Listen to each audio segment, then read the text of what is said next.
Hello students, कैसे हैं आप लोग। मैं हूं Shweta Kumari. Welcome back to my YouTube channel exam preparation note. अब तक मैंने आपको ये बताया रेशो की मीनिंग, एडवांटेज और यूजेस बता चुकी हूँ, और limitation limitation of accounting ratio का एक पॉइंट करवाया था। आज हम पढ़ेंगे लिमिटेशन ऑफ अकाउंटिंग रेशो के बाकी के पॉइंट। उससे पहले मैं आपको ये बता दूं, अगर आप मेरे चैनल पे नए आए हैं तो मेरे चैनल को सब्सक्राइब, लाइक, कमेंट, शेयर ज़रूर करें।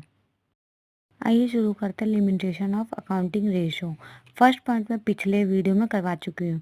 आइए second, comparison not possible if different firm adopted different accounting policy. मतलब दो बिजनेसमैन अकाउंटिंग में अलग अलग मेथड अपनाई जाती है तो दोनों के बीच की जो तुलना है वो अविश्वसनीय होती है। ज़रूरी नहीं है कि दो बिजनेसमैन एक जैसा सोचें। उन दोनों की जो बिजनेसमैन है उनका करने का तरीका बहुत अलग अलग होता है, और ज़रूरी नहीं है कि एक जो दो बिजनेसमैन है तो उन दोनों के जो प्राइस है वो सेम हो, डेप्रिसिएशन सेम हो। जैसे कि विभिन्न फर्म स्टॉक मूल्यांकन, प्राइस और डेप्रिसिएशन अलग अलग नीति हो सकती है, तो इस फर्म को अनुपात में आपस में तुलना नहीं की जा सकती। Third, ratio analysis is become less effective due to price level change. Ratio analysis में मूल्य बदलाव होते रहते हैं, जैसे कि कई फर्म हैं उसके पिछले साल की रेशो तथा इस साल की रेशो की तुलना नहीं की जा सकती। एग्जाम्पल में मैंने जैसे पिछले साल 2022 में 1000 मशीन को 10 लाख में बेचा, और उसी फर्म में अगले साल 1000 मशीन को 20 लाख में बेचा। तो मतलब ज़रूरी नहीं, इसका मतलब ये है रेशो के आधार पर जो आंसर निकलेगा, फर्म की बिक्री 50% से बढ़ गई। आइए fourth point, ratio may be misleading in the absence of absolute data. मतलब कई बार जो डाटा दिखाया जाता है वह डाटा सही नहीं होते, जिससे डाटा खराब हो जाता है और गलत दिखाया जाता है। जैसे एग्जाम्पल के 10 लाख मीटर कपड़े का उत्पादन करता है, 15 लाख मीटर कपड़े का उत्पादन करता है, इसके उत्पादन में 50% की वृद्धि हुई, लेकिन इसमें ये नहीं बताया प्रॉफिट कितना बढ़ गया है। Ratio may be misleading in the absence of absolute. Absolute data ना होने के कारण यह डाटा गलत दिखाया जाता है।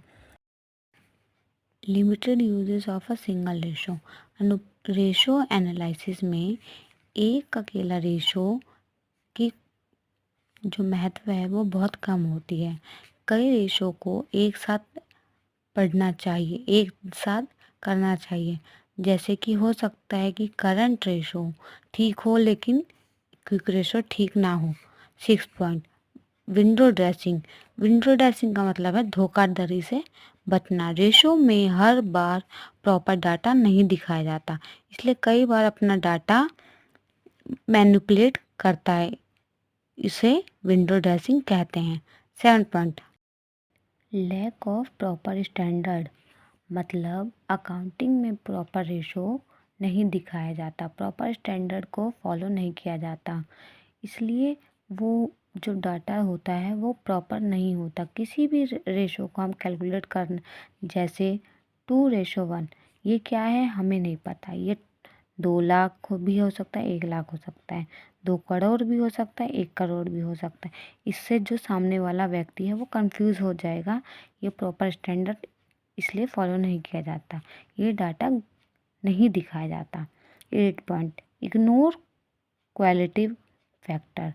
इसका मतलब रेशो एनालिसिस में एक बिजनेसमैन की क्वालिटी की संख्या को मापा जाता है।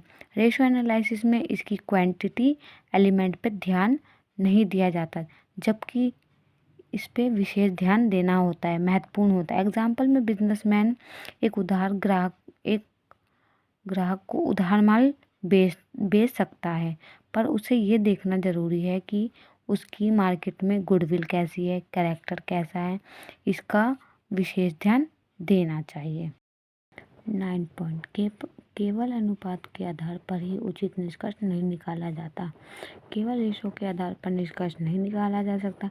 फर्म की फाइनल स्टेटमेंट अच्छी है या नहीं, रेशो बस अच्छा या खराब कंडीशन की तरफ इशारा करता है, इसे क्वांटिटी के रूप में नहीं समझना चाहिए।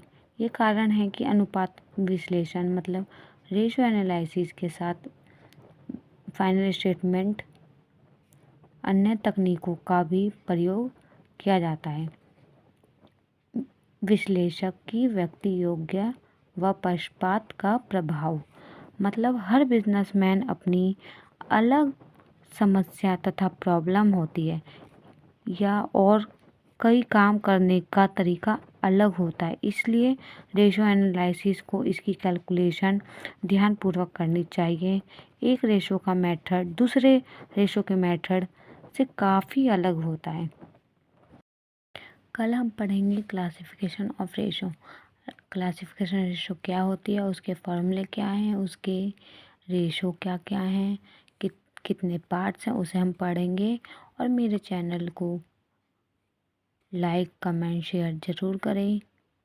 Thank you for watching my video.